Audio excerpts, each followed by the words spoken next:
Hello, this is Matthew Hill here with Carol Ponton for the Hill and Ponton Veterans Video Blog. And today we want to talk to you about PTSD, proper ratings for PTSD to include unemployability.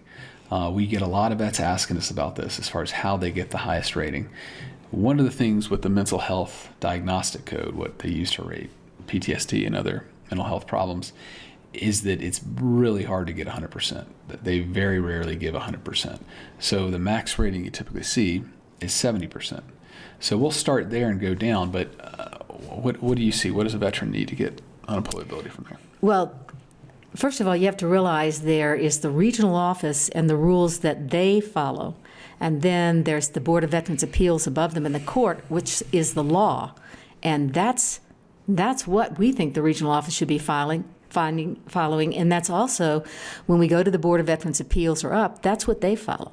And she's talking about the statutes that are passed by Congress, but then also the case law passed by the Court of Appeals for Veterans Claim. Once you get to the BVA, the Board of Veterans Appeals, you're dealing with a judge, somebody who's trained in the law, somebody who listens to the law.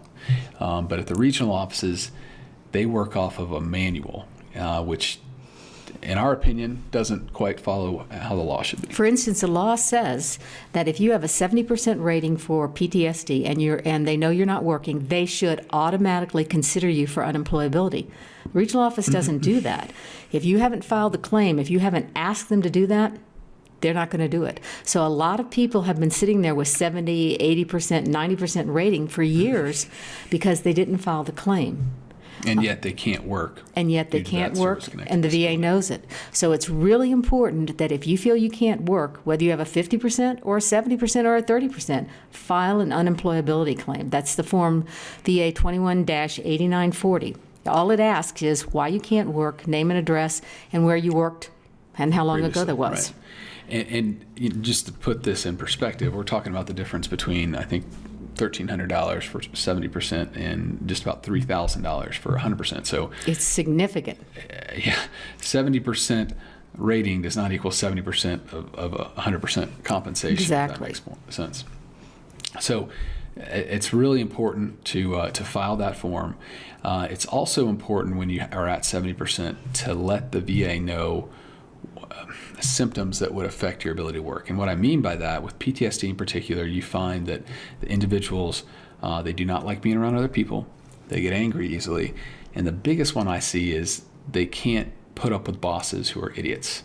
You know, they can't just fall in line and keep their mouth shut when they're hearing something they think is ridiculous. And, you know, maybe they can for a day, for a week, or a month, but pretty soon they just let that person have it and let them know what they really think. That doesn't do too well when you're trying to stay in the workforce. Right.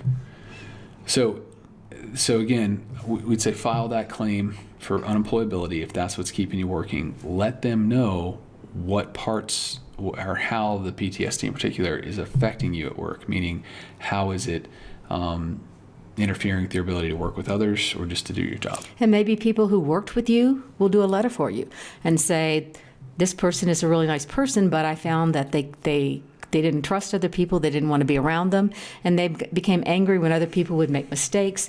They wouldn't put up with the boss when their boss seemed to be asking them to do something stupid.